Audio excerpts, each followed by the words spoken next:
vagina. Maybe it's a kookiness.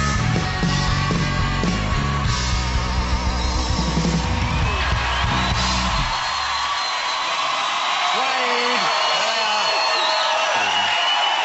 looking good. Thank you very much. Hello, everyone.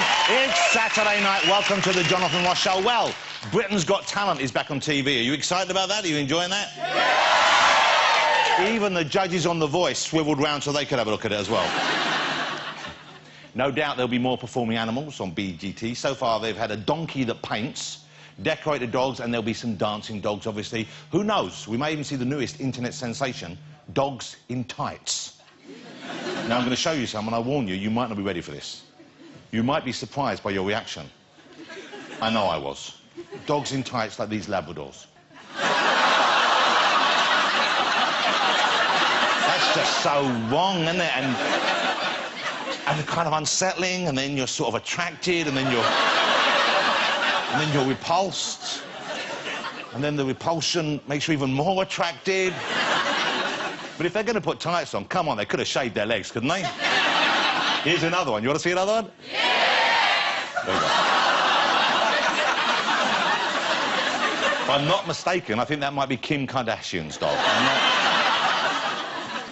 The seating arrangements have been announced for Baroness Thatcher's funeral next week. Of course, that's going to be a big event in all the newspapers. All the guests at St Paul's Cathedral will be on the right, the far right, and then to the right of all of them, Jeremy Clarkson. President Hollande of France has been presented with a gift from the people of Mali. They have given him a camel, OK? Now, they'd actually given him one before, and this is absolutely true, unfortunately. He left it with a family in Timbuktu. Sounds like the beginning of a limerick, doesn't it? He left it with a family in Timbuktu to look after, and they ate it. I don't think we can judge them. It's horses for courses. Over here, camels for dessert over there. According to a Mali government official, the new camel is bigger and better looking. You want to see it? Here it is. It's a terrible thing, but you put tights on any animal, it looks pretty good, doesn't it? Ladies and gentlemen, we've got some great guests on the show too, but we have fabulous music tonight. Not just one of my favourite fabrics, one of my favourite bands, it's Suede!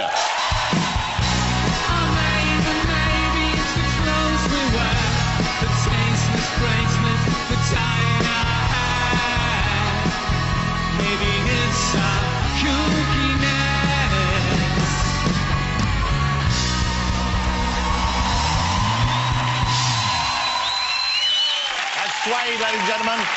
Let's see who else is on the programme tonight. We have a brilliant comedian, one of this country's best. Mr. Julian Clary is on the show. That's right. Along with him, from the BAFTA-nominated Made in Chelsea, it's Spencer, Millie, Jamie, Ollie and Binky. There they are. From Spandau Ballet, we have Gary and Martin Kemp. And we're also joined by one of our very finest actors, Mr. John Sim. There's John right there. Hey, John. That's the show this week. Let's get my first guest out. They are 5 stars for one of the biggest reality shows on TV at the moment. It's back on our screens next week. They've just been nominated for a BAFTA, so I figured if we're ever going to have them on, now's the time. Let's have a look at them in action. Well, I just want to figure out whether or not we actually want to be together. If you do end this relationship, yeah, you really, that has to be it. You know, who knows what could happen? Definitely. Maybe she just kiss with tongues, take it to the next level. Really like it if there's something that could be salvaged from our old friendship. I don't give a shit about you. If you just give me a call sometime. Spencer, boo-hoo. All the drama of the show right there. From Made in Chelsea, please welcome Spencer, Millie, Jamie, Ollie and Binky.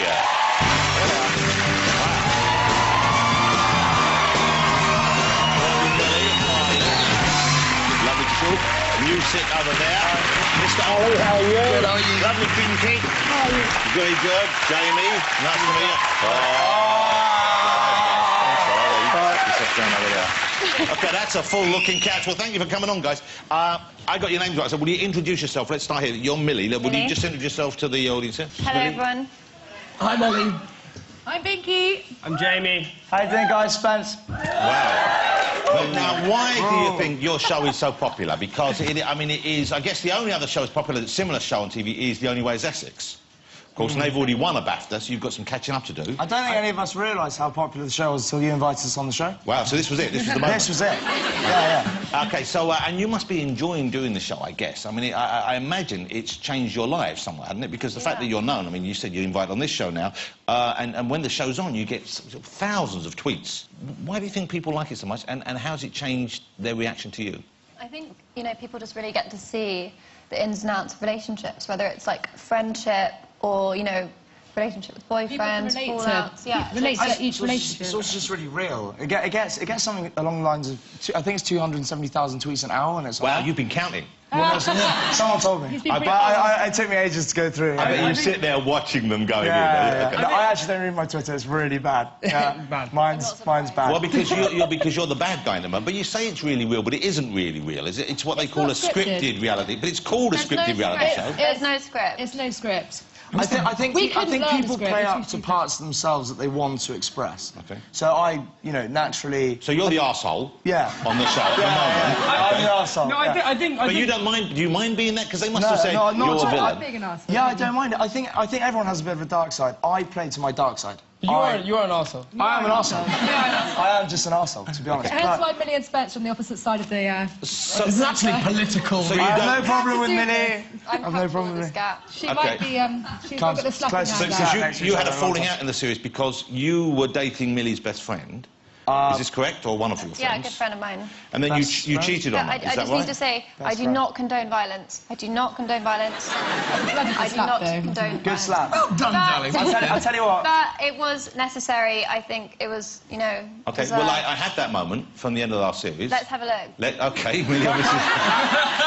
OK, I'm going to ask Spencer to sit on the edge of the couch. Yeah. A, so we can all look at him, but B, so you can spread out a bit, because you're all squeezed up there and you look uncomfortable. Is that OK, Spencer? You don't mind sitting up there? That's fine, no problem. I think you quite like being above the rest. Thank you very much. OK, let's have a look. This was when Millie slapped... It sounds like a movie, when Millie slapped Spencer. Watch his face I would leading up never to normally this. do something like that. I just saw red and I was so angry. It's pretty unlike Millie, to be fair. OK, well, let's have a look. You've just been told that you've slept with someone. Okay. Francis just told us. Francis just told you? Yeah. Good, because I'm so close with Francis. Why would he make that up? Knows. I don't give a shit what Do you think I Francis want said. to have found this out? Like, I feel sick to my stomach. So where's Francis now? Get him over here. Get Francis over here right now. How dare you come over here and tell her shit like that from an unreliable source like Francis? Where would he have got it from? Why? What would he make it up? Angry that Why you would do he this to my make it girlfriend. up? Look at this. We're not doing... Spencer, this is what you've done. This is what you've fucking done to her. Are you taking the piss? You must be taking the absolute piss. Wow. There's some drama right there. There's some drama right there.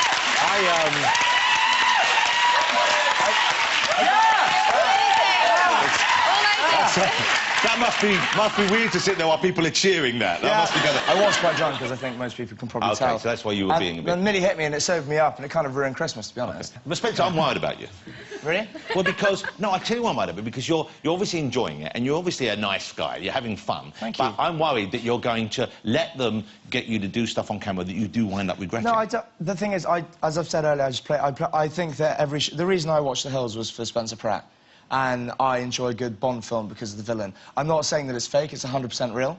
But I have a bit of a dark side which I play to. You don't have a dark side. In order to create drama for the show. What's your dark side, Spencer? Well, watch the show. Cheating on your girlfriend isn't a dark side. No, that's being just a a horrible dick. thing to do. Yeah.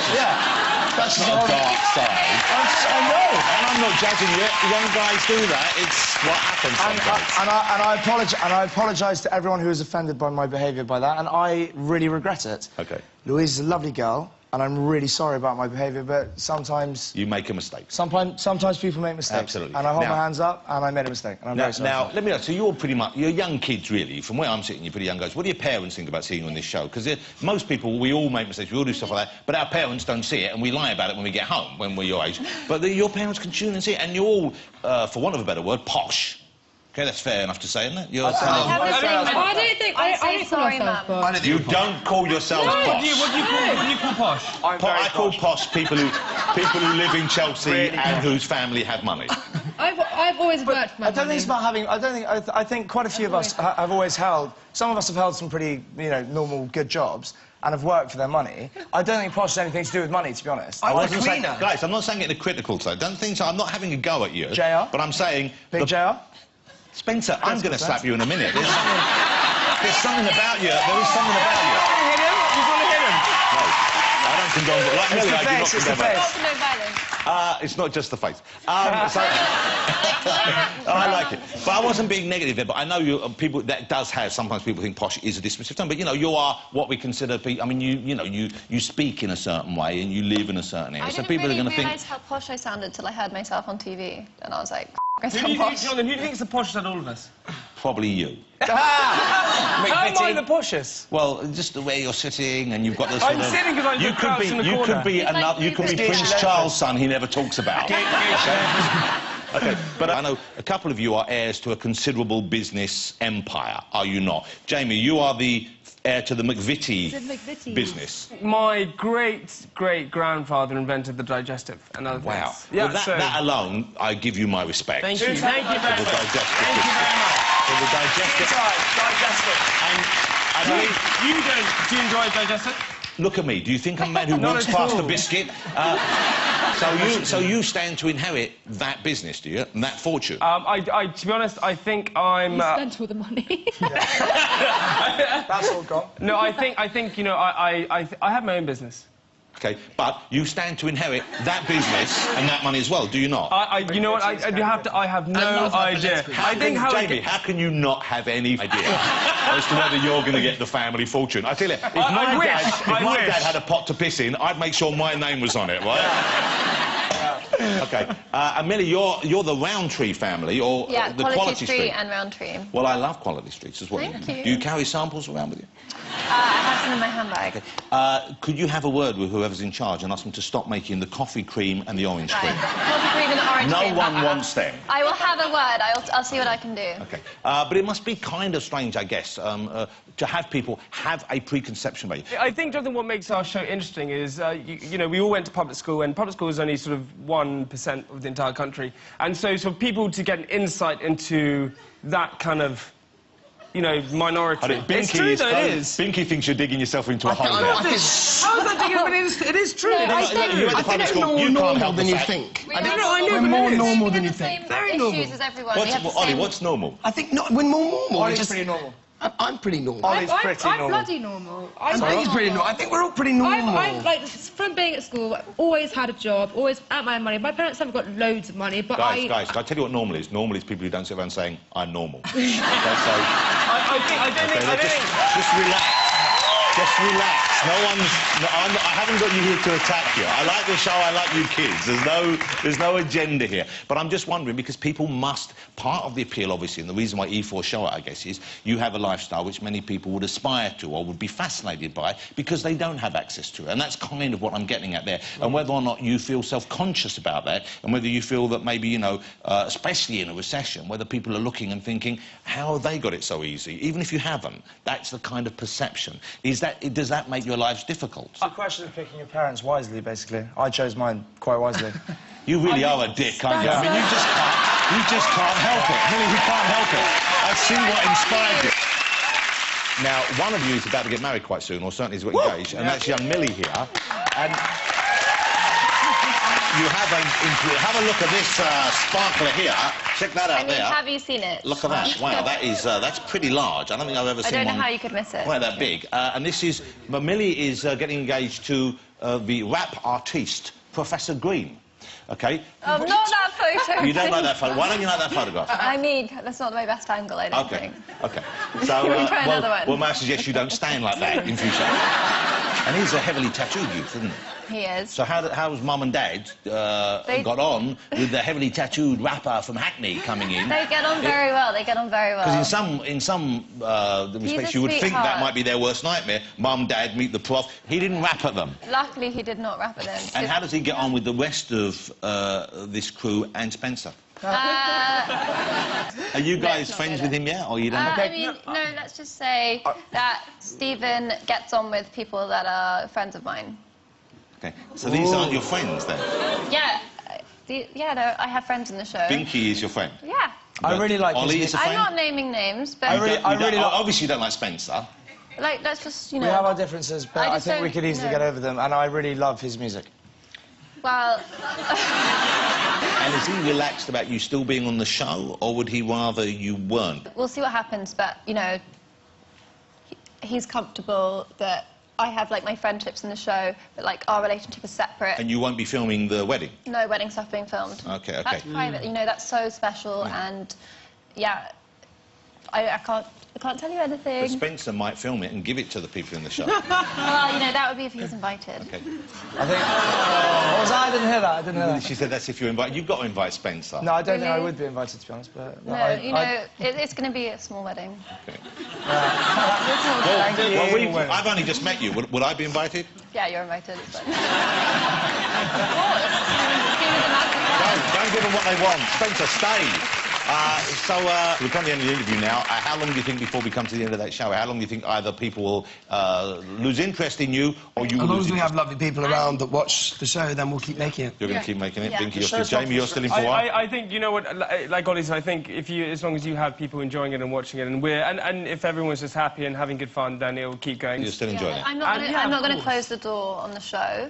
I think, you know, if there's ever a point in the future when someone needs to be put back in their box, you know, I'll be available for it. I think we're unbelievable. You know, we are very lucky in the sense that we get to hang out with our best friends every day and, you know, and get filmed and have a great time doing it. And it is fun. And it's good fun. It is fun. And we hope you'll enjoy watching it, because we love making it, and thank you, guys. So, Spencer is your best friend. Spencer, I'm going to give you the last word here. Yeah. OK, what does the future hold for the dark-hearted, slightly douchey Spencer? What's... Give it in 3 words. My heart originally was a heart of gold. I'm trying to create and make good television for your entertainment. And as long as people keep watching, as everyone else has said, and as long as we keep enjoying working with our friends, I hope the show has a long and happy life. And thank you for watching. Well, good luck. And good luck to all of you, and good luck with the BAFTA nomination. I hope you get it. I do hope you get it. Will you join me in saying thank you to my new friends from Made in Chelsea? Thank you, guys. That was great. Thank you. OK, join me after the break. I'll be chatting to the fabulous Julian Clary. So don't go away. Welcome back, ladies and gentlemen. Let's get my next guest out. He's one of the nation's favourite comedians, and last year he reached the pinnacle of showbiz. He won Celebrity Big Brother. Ladies and gentlemen, it's the one and only Julian Clary.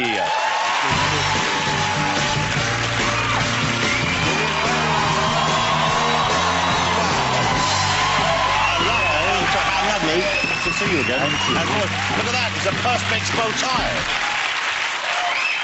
I've seen most things, I've never seen a Perspex bow tie before. Oh, it's very handy. You know, you don't have to tie it or anything. Wow, it's quite rinse it under the tap. Julian, thank you for being here. It's a pleasure. It's always lovely to have you on the show. I always enjoy spending time with you. And I believe you missed a big party to be here this evening. Well, I've delayed my attendance at the party. Okay. This week, my Auntie Tess was 100. Wow, 100 years old. Well, congratulations. So, thank you. That's for Auntie Tess. So it's a kind of 3-day rave going on. We had a party where she lives in Brentford yesterday, and tonight the party has started at my house with all of the family, and it will carry on tomorrow. Well, and she's got a picture of the Queen there. Yes, that's what you get for your trouble when you live to be 100. Oh, so you still get a picture? So what, you get a letter from them? I thought they'd stop doing that. No, you get a sort of hand-delivered card, personally signed by Her Majesty. And interestingly, at the party the other day, with all of her friends who are of an age, they all... the card was passed around and they all wanted their picture taken holding it, That's you so know, sweet. as if they were 100. Some of them were a mere 85. Well, nothing. Just babies. Yes. You know, you've been a comedian for 25 years now, is it? I've been round the block, Jonathan. 25 years, OK. Yeah. And I would think, though, that, I mean, people my age and our generation, we all know you as a stand-up comedian first and foremost, but there'll be younger people who kind of know you because of your appearance on Celebrity Big Brother, I guess. Yes, yes. I mean, did you get a new fan base? Did you find new people finding out about you because of that? I did, because I did a tour straight after I came out of the house, and that was quite good timing. So I did notice, same as when I did Strictly Come Dancing, I got a lot of silver-haired ladies, which was very welcome. And now I had sort of youths and young people that watch Big Brother.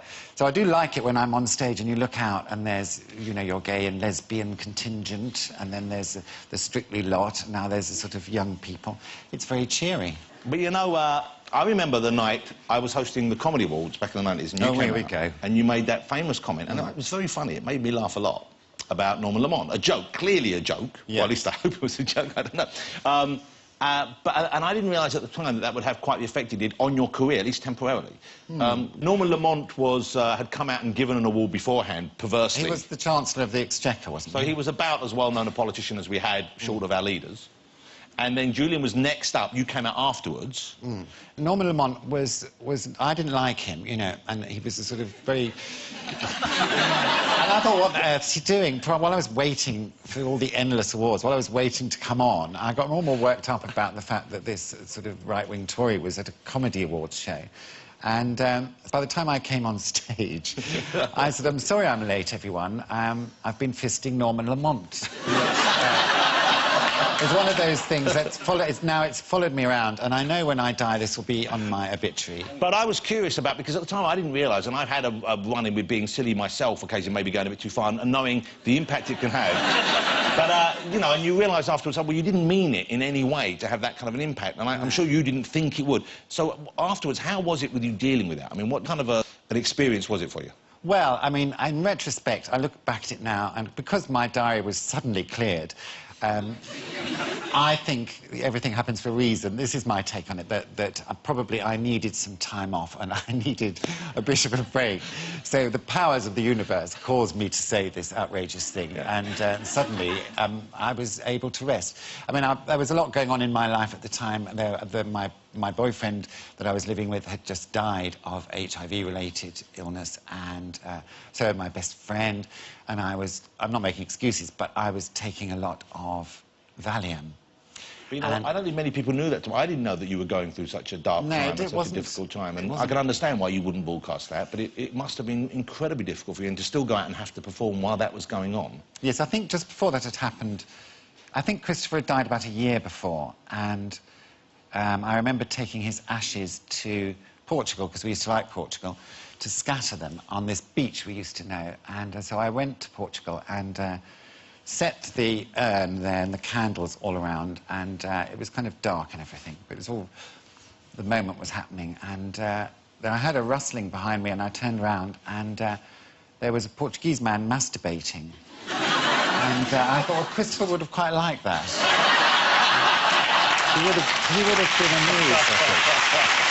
Well, it's a memorable thing.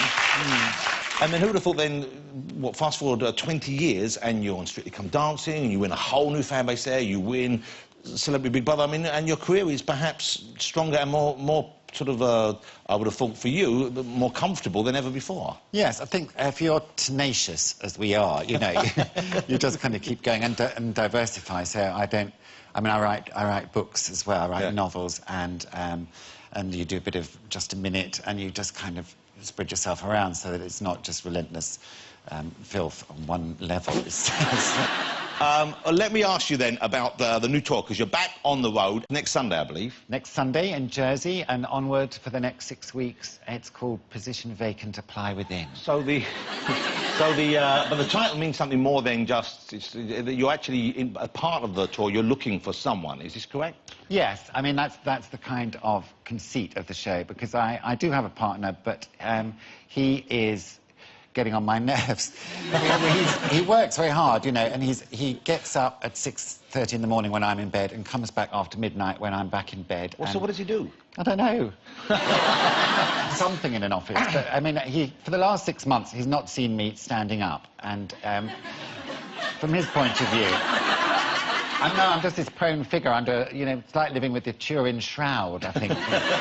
So I'm just a bit cross. So I thought this is a kind of veiled threat to go out looking for a husband every night. And I select men from the audience in the theatre and herd them into a kind of sheep pen. And then they audition to be my husband, and at the end of the evening, I marry one of them. Wow. And there's a rather beautiful ceremony with a bishop and everything. The people who you round up, and the individual who's lucky enough to be married to the end, he knows this isn't a lasting commitment. Yes. Okay. It's what's called a load of old nonsense. You know, it's kind of camp comedy. It's a comic device to improvise with people in the audience. I believe you have a cattle prod. I do have a cattle prod.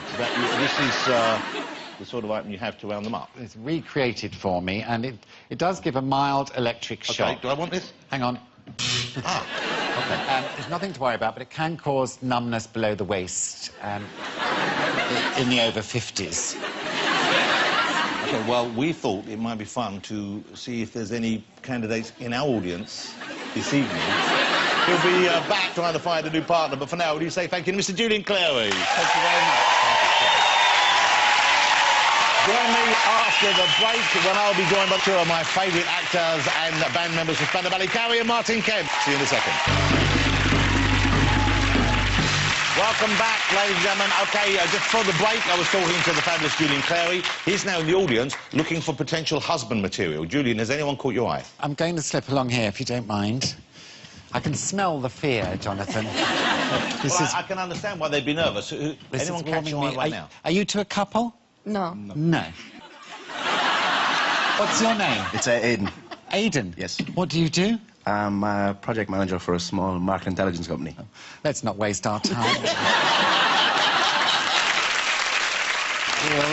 Oh, I say, look, a nice bald man. Who are you? Harish. You've got a lovely head of skin. Could you stand up and chat to me? Now then. Hi. Hi.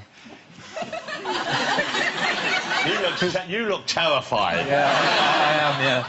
I think you're in. Here's a question for you. What L is essential for a happy marriage? Love. Lubricant. OK, well... Lovely clear eyes. I think you're finding some good potential catches out there. We'll check in with Julian a bit later on. Let's get my next guests out. They are many things. Actors, songwriters, but for most of us, they will always be part of the best pop act ever to wear berets, tartan cloaks and leg warmers. From Spandau Ballet, it's Gary and Martin Kemp.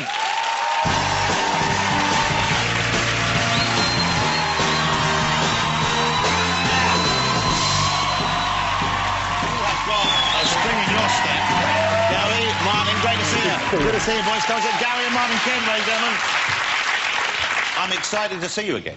It's lovely. You look in great shape. You look in great shape. You're, what are you, 51 and 53, is that right? I'm 53, yeah. 51, 53, that's right, wow, yeah. Congratulations. Well, you look fabulous. You really are. Well, we spent so long abusing ourselves, I think. Now we're making up for it, you know. Pickled. Pickled you are. And so, but you guys have stayed pretty close all through, because, you know, I'm sure you know, they share the name Kemp, which makes them brothers. And so, but you survived being in a band and have actually stayed close and stayed friendly. Yeah, I mean, Gary and I, we've had a great relationship. I think partially because we're very different people. We have very different personalities. And we both know that, and we both know our strong areas and our weak areas. Yeah. And so we don't really tread on each other's toes. Okay. Yeah, I grew up with sort of dulcimers and guitars on my wall, and he had pictures of Bruce Lee. And I was scared of him, and he wasn't scared of me. So you were the musician from day one, and you were more of a sporty kid? Yeah, I think if Gary had come home one day and said, I've just had a trial for Arsenal and I'm playing for the first 11, I would have been really upset with him. Yeah. But that sort of thing never happened. But here's a weird thing I didn't notice, because when I first read this, I thought you must be twins, because you were born with one kidney. One functioning kidney, yeah, oh, I see. Right, and you were born with three. Three, yeah. And you're better looking than him as well. So you're just rubbing it in, really, aren't you? Well, listen, I'm carrying Gary, it for but you know it's true. If he ever needs the other one, I'll give it to him. It's good for weight, you know, weight loss. Climbing up hills on my bike, yeah. So you have... that's a weird thing. Do you have the... Where is the third one? Can we have a look at it? It's floating somewhere. It's just floating around inside. I mean, I love my mum. We were talking to her once about smoking, and, you know, because she used to smoke when she was alive, and she said all that nonsense about smoking through pregnancy. I smoked through pregnancy, and look at you two. Yeah, one kidney, 2, 3 kidneys, and a brain tumour. OK, but fortunately, you're through that, and the kidneys are still working for both of you, even if they're in an odd kind of configuration. When last time I spoke to the boys, they'd just come back with Spandau, and I never thought that would happen, because there was a period of some bad feeling and some kind of fallout, and then you managed to patch it up with the whole band. You were back bigger than ever. Those huge gigs, one at the O2, I mean, that must have been a great feeling. 3 at the O2, yeah. And there's now more to come. You've now got more kind of Spandau events lined up, is that right? Yeah, we are currently working on a film, and it's a documentary for the cinema. It's called Soul Boys of the Western World, and a book, and that'll be out next year, and I pretty much guarantee we're going to do it again next year. So you're going to tour again? I hope so. I hope so. I really do. I mean, it was an amazing year. You know, I think I've never laughed as much, belly laughed as much in my whole life as that year. And it was just a great time, because you've got to imagine, you know, for 15 years, it was like carrying this monkey on your back, you know, this argument with your best friends. And everywhere you went, you didn't want to bump into them in case they were there. And so just that time of being able to take that away, and that worry and that stress away, was just fantastic. And get to know them again. And how was it on the road now? Because presumably you all being a bit old and a bit more sensible, perhaps. I guess it was a quieter kind of experience. It was different. It was very different, because, you know, before it was all about what was going to happen after the gig, you know, at the party. And this year it was, last 3 years ago, it was all about the show, which I really enjoyed. Yeah, the dressing room, the dressing room was fantastic, actually. I mean, there seems to be less tension, you know. We weren't worried about the sales of the last album, you know. It was kind of stuff that had already been proven, and the reactions were always good. But, you know, I think we're all the way... Within a few days, we'd all sort of settled back into our normal selves, you know. Jokes that were totally puerile and juvenile, that no one else would ever understand, you know. Sort of 45 minutes of Tony in his underpants with a big glass of red wine in his hand, you know. What's that about? This is part of the show? It's part of it. No, it's how gentlemen relax, I think, you know. So he strips down to his pants after the show? He likes a shower after the show, and then that's you know, and he might spend a little bit of time. He likes a shower before and after the show. So hold it, so he's just sitting there in his underpants? Yeah, we all do. We all come on stage. You're all soaking wet. Why didn't you just go back to your hotel rooms? It's called bonding. So you like to sit around in your pants chatting about the gig? Well, we have a few glasses of champagne. This is one of the weirdest things I've ever heard in my life. And so, will this be in the film, the whole pants after the show experience? Access all areas? If there was ever a secret camera in there, it will be in the film, yeah. But that's nice that you're that relaxed with each other. Yeah, It was so fantastic. I can't tell you, it was kind of just to have that year of getting your best friends back together was just so lovely. That's a nice thing. I would say it was the best year of my life. I would dream quite a lot about, you know, because what I went on with you know, me and Tony, and, you know, the court case, and I would have... I dreamt for 10 years of meeting him, and it would either be good or bad resolution. And to actually get that over, I remember meeting him in a pub for the first time since the court case, and we got a bit off our chests, and then he just raised a glass and he said, "That's it, it's over." And we got on better than ever. And then he stripped to his pants. And he stripped to his pants, but it was his beer I was drinking. That was the that was the deal closer. OK, the guys are back on TV. I mean, you've seen them as actors, and The Craze was the big film for you guys. And as a result of that, I guess that's what's led to your latest TV project. Yeah, in a way, it's the same kind of area. The new project is really interesting. It's kind of... what it's about is the history of gangland Britain, and we go to several different cities around the country, and Gary will look at the historical side of a gang that used to control that area, and I'll look at the gang that controls it now. So you look at the past and the present? Yeah. Originally I said, yeah, I'm only going to do dead people. Yeah. So you were fearful He bottled out, Jonathan. Slightly fearful of retribution. So you're slightly the braver one? Yeah. Or the more stupid one? Yeah, that's right. Yeah, I couldn't work out which, but... OK. Let's have a look at a clip. We have a look at a clip. This is from Gangs of Britain. It's on Sunday nights, is that right? Sunday nights, Crime and Investigation channel. 9 p.m, starting on the 21st of April. Have a look at this. Britain has a dark side. A side we don't see every day. A brutal underworld, governed by violence. Where big-time players make their own rules. From vicious street thugs of the last century to modern-day, multi-million-pound crime cartels. We're taking a close-up look at the explosive world of real gangsters. Come with us as we delve into Britain's dark side.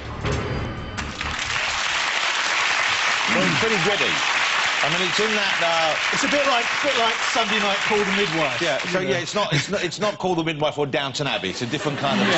People want something a bit grittier on a Sunday night. But I guess there is a risk if you're going out and talking about real gangs that you could upset some people. How do you guard against that?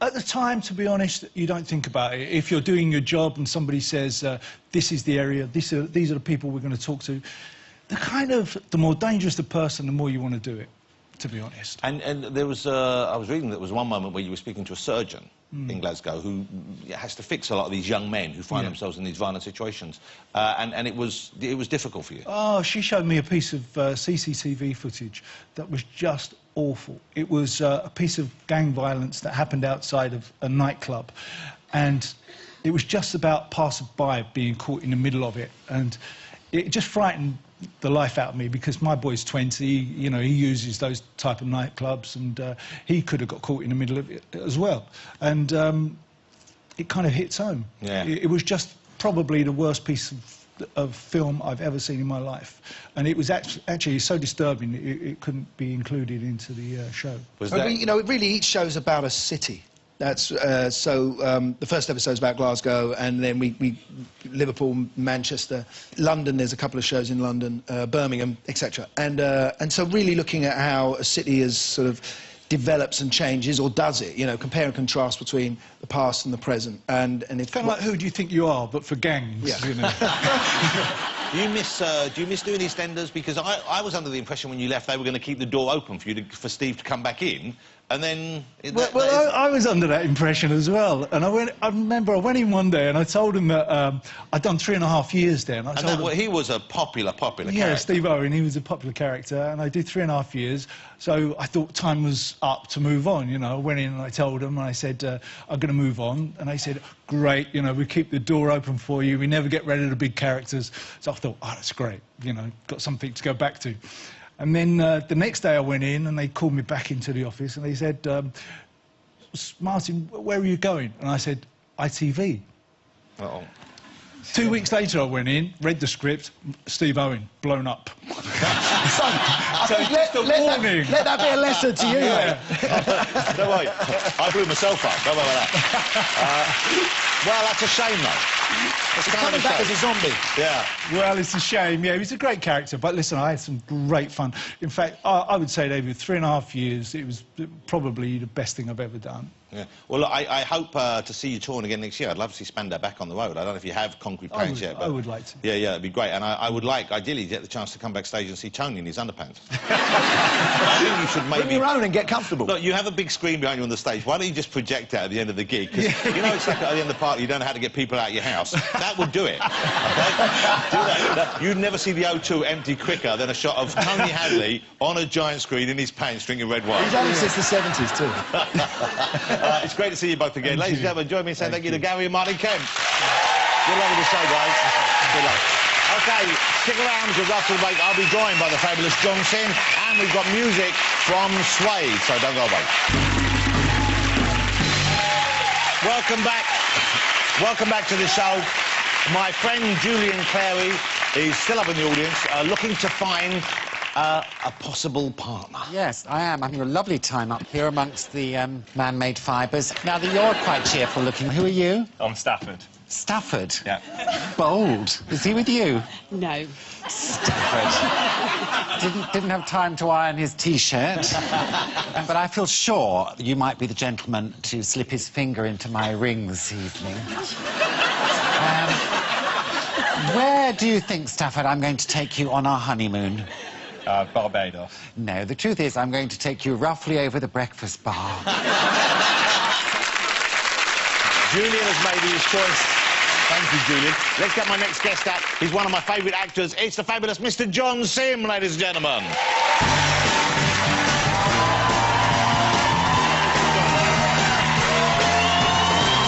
John, good to see you. Sorry about the wait.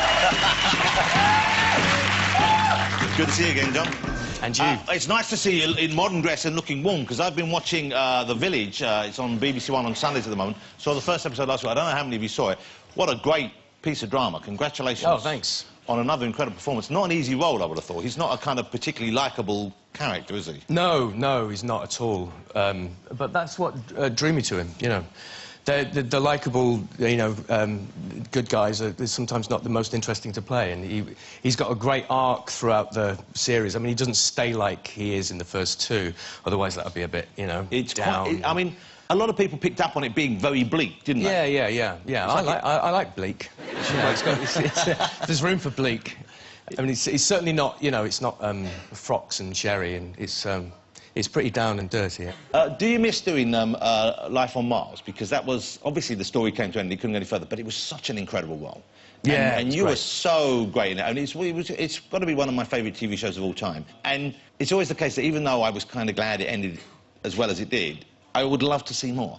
Yeah, you know, in hindsight, is a wonderful thing. Maybe I should have done one more, you know. Were they asking you to? Well, yeah, they were up for another one, but, you know, you're away from home, and whatever was happening at the time, I think I said something like, if we can do it in London, I'll do it, you know, and they said, well, no, we can't do it in London, so they didn't. And then, obviously, the sequel, Ashes to Ashes, was set in London, so it was all, you know, whatever. But I think it was perfect. I think there's 18 episodes, and it is what it is. I think if we'd have milked it or it had gone any further, I don't know if it would have been as good in your memory as it is now, you know? You work with Philip. I mean, obviously, you work with him a lot, and you work with him on Mad Dogs. Yeah. Now, and that's been a huge success for you, hasn't it? Yeah, it's been great. You know, people are loving it. It's fantastic. We've had a great time on Mad Dogs. You know, we filmed the first two in Spain and the second two in South Africa, so it's absolutely fantastic. Wow. We're all friends, so it's... So hold on, so you won't go back to Manchester to film Life on Mars, but you will go to South Africa? It's not as long. Life on Mars was 6 months. This is, you know, 6 weeks. I'm going to say something flattering, but it's not intended as flattery. I think you're one of the best actors of our generation. OK? I think that's almost without doubt. But I wonder whether you are happy with how you're perceived and how you're seen. Do you feel like you get the kind of the credit you deserve? Do you have the career that you want? Absolutely, yeah. I think I've had I've been very lucky in my career, and, you know, things have gone very well. It's... Yeah, I'm more than happy with how things have turned out. And you know, you get to do so many things like theatre, you know, it's like Hamlet, and you get to play Van Gogh and Raskolnikov and Crown Prince. I've done, you know, State of Plays. Yeah. I cannot grumble about it. It's been great. And when you're... So in State of Play, you're working with McAvoy. Yeah, that was his first job, I think. Yeah, and you're both tremendous in there. His career has gone more movies. You have deliberately stayed, I think, you're doing much more stage work. Yeah. Than he is. And now you're going to be back in a new... Well, it's not a new play, but it's a new production of a Pinter play. Now, I haven't seen this one. Yeah. It's Hot House, and it's one he wrote years ago, isn't it? Yeah, he wrote it in 1958, and he put it away, and I don't think he got it out again until like 1980 or something like that. It was... it's a comedy, and unlike, you know, you don't really associate Pinter with comedy, but it's obviously a black comedy, but it's incredibly funny. So tempt me, how do you get me to go and see it? Because I'm not a big play goer, OK? Right. I don't mind plays. I like musicals better. Right. Now, there are no songs in this, I imagine. There are no songs. OK, and it's set in a mental institution. Well, it's an unnamed sort of government institution. OK. Yeah. The ministry is... yeah, okay. we don't quite know what it is. So you've got your work cut out getting me to come and see it, John, I'll be honest with you. Yeah. But it's funny, though. It's funny. It's very funny. That's a good thing. It's funny. It is funny. Okay. And what's the kind of... what's it about? You know, because often it's not about what it appears to be about with Pinter, is it? Well, it's about the staff. It's not about the patients. You never see the patients. And you don't know why they're there. Is it a hospital? Is it a convalescence home? Is it a mental asylum? You don't know. And you just see the staff, and it's set on Christmas Day, and it opens... with one of the patients have been killed, and we're trying to find... And one of them has had a baby. So we're trying to find the father. We're trying to find out who killed the other patient. Did the baby kill the patient? No. OK. No, because the baby's only a baby. This is why I don't go to plays that often. I get confused very easily. Well, it's not that funny. I mean, if that would have been funny. But, no, it's... You know, it's very, very funny. It's a funny play. He's a great writer. You were a big part in the Doctor Who series when David was the Doctor, David Tennant. Yeah. The 50th anniversary's coming up. Is your master going to be appearing in there? No. Definitely no? I think, unless I don't know when they're filming it, but I haven't heard anything at all. OK, well, that's a no, then, probably. I think it's pretty much no. That's a shame. I would love to have seen him back. Well, yeah, I didn't get a call. Oh, bastards. Yeah. OK. So the Hot House is the play. It's at the Trafalgar Studios from the 4th of May. I'm going to come down. I'm going to come down and see it, because I would like to see... and if it's not funny afterwards, I'm going to come and complain to you. So, John, it's great to see you again. I'm always delighted when I see you on my screen. I always love seeing you work. I think you're just a very fine actor indeed. Oh, thank you very much. Mr. John Sim, ladies and gentlemen. Thank you. Stick around a second. I'd like to thank all of tonight's guests. I'm going to tell you that next week I will be joined here by superstar comedian Steve Coogan, star of Atonement and Lovely Bones, the beautiful Saoirse Ronan will be here, self-styled wobbly comedian Francesca Martinez, and we have will.i.am chatting and performing. Now, before we go, performing It Starts and Ends With You from their fabulous new album. I've got it here. It's just a great new album from Suede. It's called Bloodsports. Here they are, performing live. Suede.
My inherent senses, all the thoughts I can't sweep away. Shout out, but it just spins faster. I crawl out, but my knees are water. I cling on by my nails to the sweet disaster. And then I fall to the floor like my strings are cut. Pinch myself, but I don't wake up. Spin in the wind, that's too much, it's not enough. Starts and ends with you. It starts and ends with you.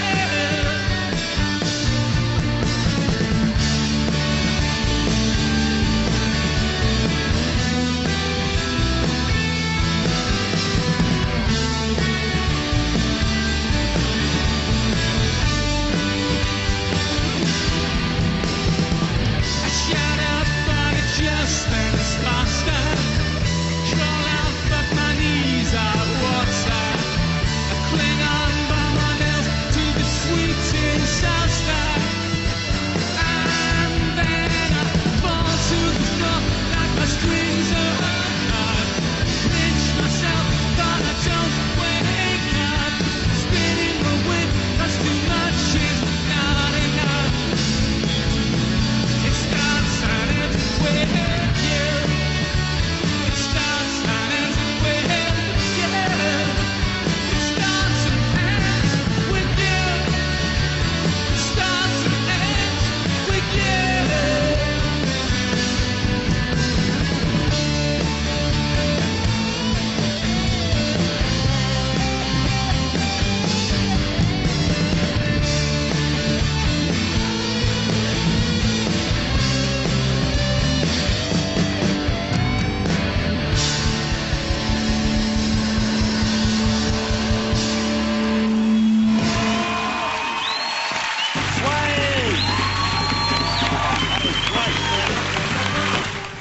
Where young detective Constable Morse puts his whole career on the line to avoid a family tragedy this weekend. It's early days for Endeavour and a brand new series tomorrow at 8.